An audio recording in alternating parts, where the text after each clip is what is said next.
பிரியமானவர்களே, ஆண்டவர் ரட்சகருமாக இயேசு கிறிஸ்துவின் நாமத்துல உங்களுக்கு என் அன்பின் வாழ்த்துக்கள். எப்படி இருக்கிறீங்க? கர்த்தர் உங்க கூட இருக்கிறார். நம்ம இந்த வார்த்தையை சொல்லும் போதே ஒரு புது பலன் நமக்குள்ள இறங்கும்.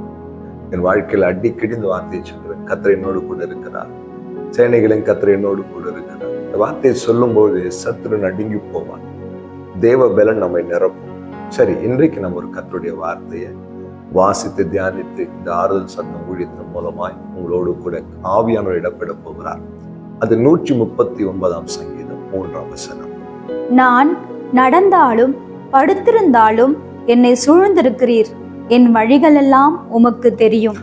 சங்கீதக்காரனை போல ஆண்டவரை ருசிக்க தெரிந்த ஒரு தெய்வ மனிதனை நம்மால் பார்க்க முடியாது.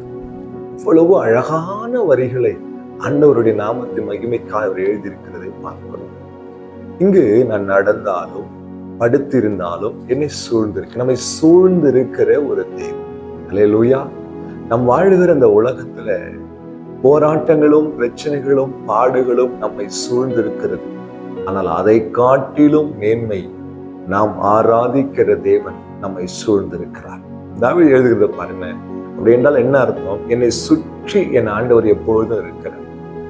ஒரு அருமையான கர்த்தருடைய ஊழியக்காரர் கர்த்தருடைய ஊழியத்தை செய்வதற்காய் ஒரு கிராமத்தில் இருந்து இன்னொரு கிராமத்துக்கு போகிறார். வழியில ஒரு மிக கடுமையான திருடர்கள், கொலைகாரர்கள் இருந்த ஒரு காட்டு பகுதி. எவ்வளவோ சொல்லியும் கேட்காமல் அவர் சொன்னார், கர்த்தர் என்னை சூழ்ந்திருக்கிறார். அந்த நிச்சயத்தோடு அவர் அந்த இரவு அந்த பாதை வழியாய் கடந்து போய் ஒரு மரத்தின் கீழே அந்த இரவு அவர் படுக்கும்போது சொன்ன, ஆண்டவரே, நீர் என்னை சூழ்ந்திருக்கிறேன். நடந்தாலும் நான் இப்பொழுது படுத்திருந்தாலும் என்னை நீர் சூழ்ந்திருக்கிறீர்.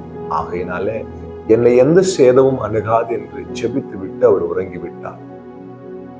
இரவு நல்ல நித்திரை முடிந்து அதிகாலையில் அவர் எழுந்த பொழுது அவரை சுற்றி ஒரு 4 மனிதர்கள் மிக கொடூரமான ஆயுதங்களோடு உட்கார்ந்து கொண்டிருந்தார்கள்.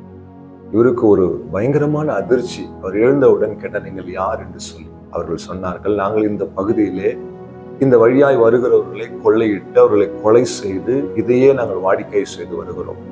நேற்று இரவு நாங்கள் நீங்கள் படுத்திருக்கிறதை பார்த்து நான் உங்களை நெருங்கி வந்த பொழுது உங்களை சுற்றிலும் மிக உயரத்துக்கு ஒரு அக்னி எரிந்து கொண்டிருக்கிறதை பார்த்தோம். அதற்கு நடுவில் நீங்கள் உறங்கிக் கொண்டீர்கள். எங்களுக்கு ஒன்றுமே விளங்கவில்லை. இரவு முழுவதும் உங்களை நெருங்குவதற்கு நாங்கள் முயற்சி பண்ணோம். ஆனால் இந்த அக்னியை தாண்டி உங்களை எங்களால் சேதப்படுத்த தொட முடியவில்லை. அவர் சொன்னார், என் தேவன் என்னை சூழ்ந்திருக்கிறார். இந்த வார்த்தை கேட்கிற தெய்வ பிள்ளைகளே, உங்களை சத்துரு எவ்வளவு பலமாய் தாக்கும்படி தன் ஆயுதங்களை அனுப்பினாலும் அவர் நம்மை சூழ்ந்திருக்கிற தேவன். அவரை தாண்டி எதுவும் நம்மை சேதப்படுத்த முடியாது. உன்னதமானவரின் மறைவிலே அவர் செட்டைகளின் கீழே இருக்கிற நமக்கு எப்போதும் பாதுகாப்பு. நடந்தாலும் படுத்திருந்தாலும் நம்மை சூழ்ந்து இருக்கிற ஒரு தகப்பன் நம்மோடு கூட இருக்கிறார். கவலைப்படாதீங்க. எதுவும் எப்போதும் உங்களையும் என்னையும் சேதப்படுத்த அவர் அனுமதிக்க மாட்டார்.